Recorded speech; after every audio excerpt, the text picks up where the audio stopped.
Hi, I'm Professor Robertson Welles, and I'm one of the trustees of the Big Burns Supper.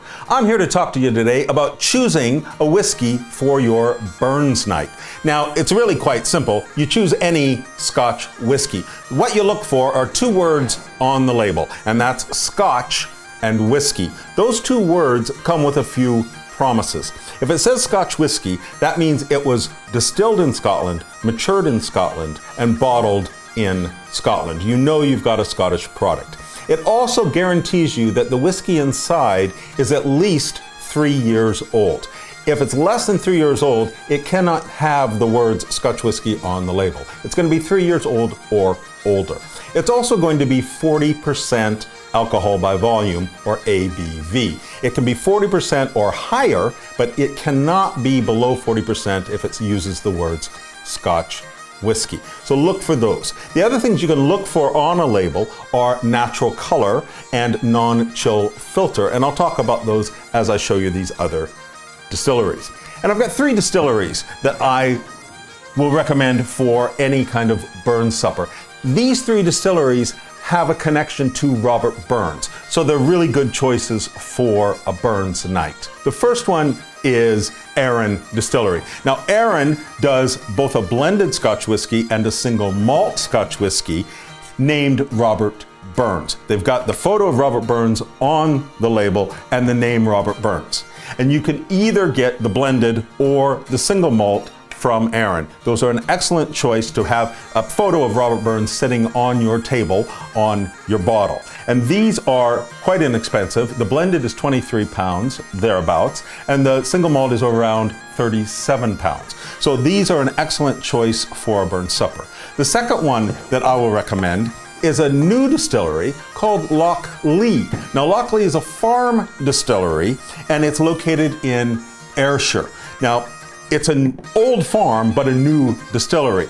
It's been making whiskey for about 6 years now, and they've got several different ones that you can choose.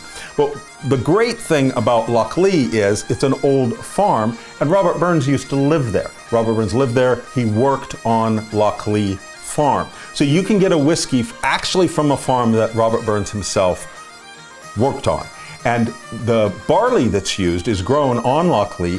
That's grown in the same soil that Robert Burns himself worked when he was on the farm. So it's a real nice connection to Robert Burns if you choose a Loch Lee whiskey.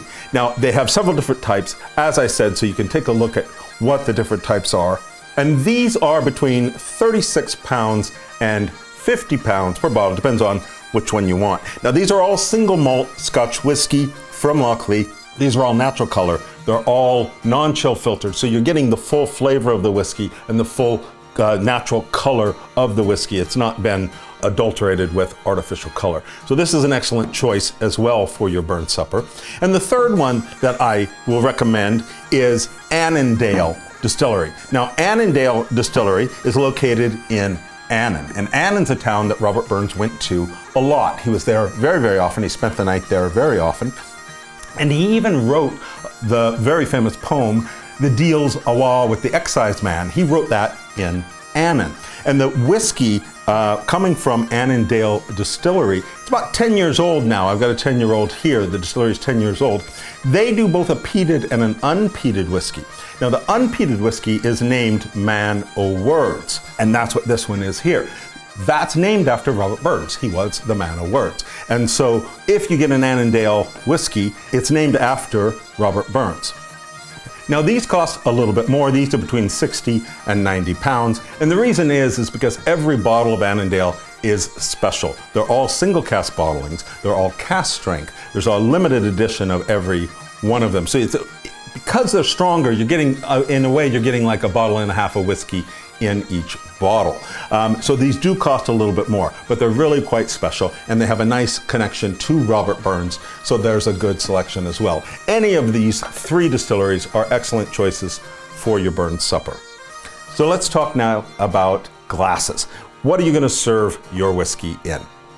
Well, there's several different glasses. The one that seems to be the most popular with whiskey drinkers is a tulip-shaped glass like this, and it's called the Glencairn glass. This has been designed specifically for single malt whiskey, and you'll see a lot of whiskey drinkers drinking their whiskey out of these glasses. Because of the tulip shape, it grabs the smells from the whiskey and puts them directly to your nose, and so that's very nice when you're drinking Scotch whiskey.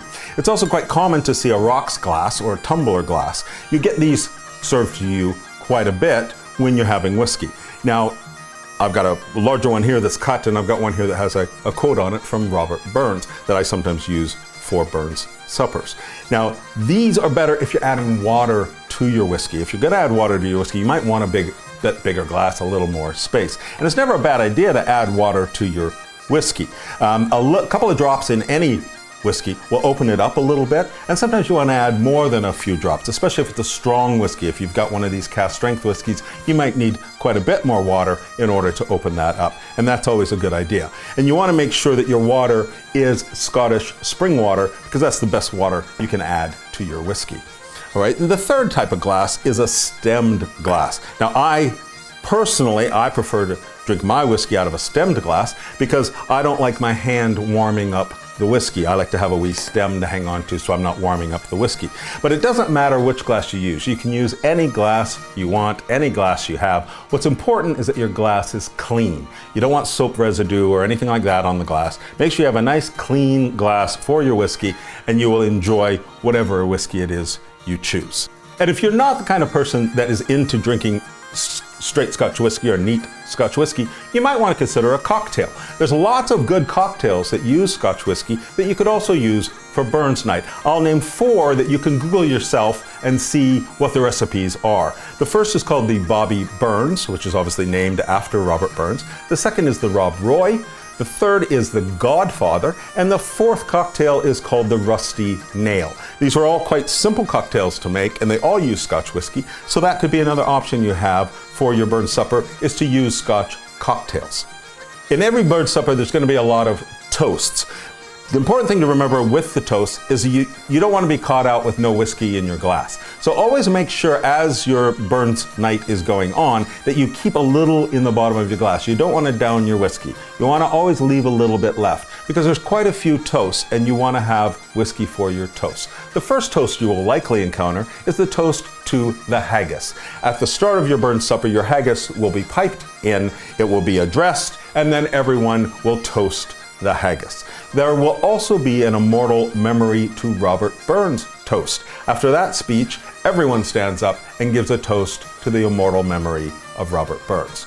There's also usually a toast to the lassies, and then when the lassies reply, they often give a toast back. It's quite common to have a toast to Scotland or to Old Scotia, and it's also common to have a toast to missing friends. Now, each Burns supper is different, so you might have more toast, you might have less toast, but what's important is that you keep a little whiskey in your glass to make sure you're not caught out without a wee dram when a toast comes along.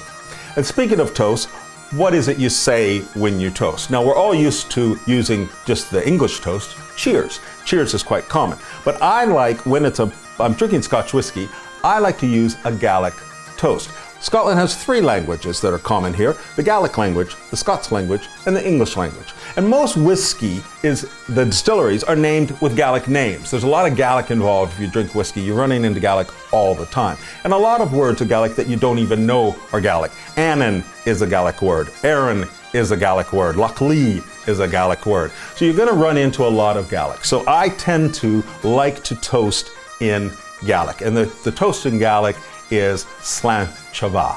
Slanchava is how we say, and what we're saying is good health. So I'm saying good health to you, Slanchava.